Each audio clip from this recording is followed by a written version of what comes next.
साथियों, एक रामबरन कुशवाहा जिसकी पत्थर और लाठी डंडों से गंभीर मारपीट की जा रही है, वो ग्राम कांसपुरा और जिला मुरैना का व्यक्ति है। उसके परिवार की किसी बहन बेटी के साथ पहले आरोपियों ने अभद्रता की। जब उसने इसका विरोध किया और इनके खिलाफ रिपोर्ट लिखाने की बात कही, इस बात को लेकर दोबारा उसको घेर कर मुरैना बैरेल चौराहे पर काफ़ी गंभीर तरीके से मारपीट की गई और वायरल जो वीडियो है उसमें भीभत्स तरीके से उसके ऊपर खंडों से प्रहार किया जा रहा है, लाठी डंडों से उसकी मारपीट की जा रही है।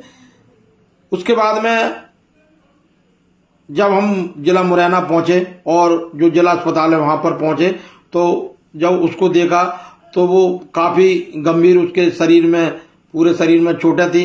हाथ पैरों पर खंडे पटकने से उसके फ्रैक्चर हुआ था, लेकिन 24 घंटे बीत जाने के बाद में भी उसकी कोई पैर पे मल्लम पट्टी नहीं थी। यहाँ तक कि शाम को जब मालूम पड़ा कि 2 लोगों को अरेस्ट कर लिया गया है, उसमें 4 आरोपी बनाए गए थे। साथियों, ये इतनी गंभीर घटना है। इसमें जो व्यक्ति इसके ऊपर जो पत्थर उठा के पैरों पे पटक रहा है, बार बार उसको रोकने वाले रोक रहे हैं, लेकिन उसके बाद में भी वो खंडे पटक रहा है, वो मुख्य आरोपी है और वो मुख्य आरोपी का नाम उस FIR में दर्ज नहीं है। उसका नाम है बंटी जादौन। ये किस तरह का पुलिस प्रशासन का रवैया है। यहाँ तक कि वहां पर तमाम सारे भारतीय जनता पार्टी के नेता, कहीं कोई समाज का प्रदेश अध्यक्ष, कहीं कोई पहुंच रहा है और उनको ये तक मालूम नहीं है कि जो मुख्य आरोपी है उसको बचाया गया है। 4 आरोपी बनाए हैं, उसमें 2 को गिरफ्तार कर लिया गया है। 2 आज भी सरेआम खुलेआम घूम रहे हैं, पुलिस उनको गिरफ्तार नहीं कर रही है। ये एक सीधे साधे व्यक्ति के ऊपर हमला होता है और उसका जो कुशवाहा समाज है वो बहुतायत की संख्या में निवासरत है। यही नहीं, मुझे मालूम पड़ा है कि वो जो व्यक्ति रामबरन कुशवाहा है वो कांसपुरा गांव के बगल में लगा हुआ गांव है, वहां का ये भारतीय जनता पार्टी का जिला अध्यक्ष है कमलेश कुशवाहा। उसके इतना होने के बाद में भी जो मुख्य आरोपी है उसको बचाया जाता है।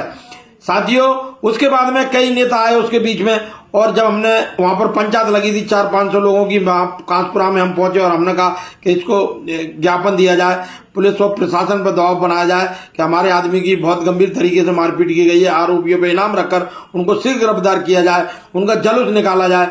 लेकिन वहां के लोगों में कुछ नेताओं ने कहा कि नहीं, हम इस तरह का अभी नहीं कर रहे हैं कोई कार्य, हम 4 तारीख को करेंगे।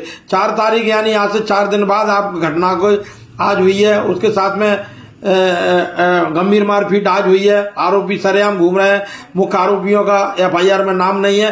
ये हमें सब कुछ ना गवारा गुजरा और हमने निर्णय लिया कि जो चंबल संभाग के IG महोदय हैं ग्वालियर में, जिनका ऑफिस है SF ग्राउंड कंपू पर, वहां पर हम ठीक 12:30 बजे एक ज्ञापन देंगे और जो आरोपी उसको खंडे पटक कर उसको घायल कर रहा है, उसके ऊपर बार बार प्रहार कर रहा है, उस व्यक्ति का नाम बढ़वाएंगे। और जो लोग आरोपी बच गए हैं उनको अभी तक पुलिस अरेस्ट नहीं कर पाई है, उनके ऊपर इनाम रखा जाएगा। आजकल आपने देखा होगा मध्य प्रदेश में एक ट्रेंड चल रहा है कि आरोपी पकड़े गए तो उनको मुख्य घटना स्थल है वहां पर ले जाया जाता है और उसको जुलूस बनाकर उसका जुलूस निकाला जाता है। हम देखते हैं कि किस तरह का ये जुलूस निकालते हैं। इस घटना में भी उनका जुलूस निकलकर उस मौके पर पहुंचे।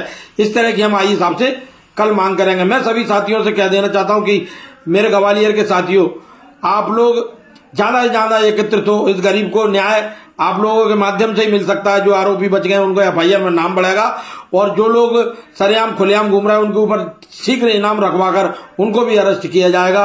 और हम ये भी देखते हैं कि पुलिस इस गरीब कुशवाहा बिरादरी के लिए किस तरह से आरोपियों को जुलूस निकालकर उस घटना स्थल तक लाते हैं।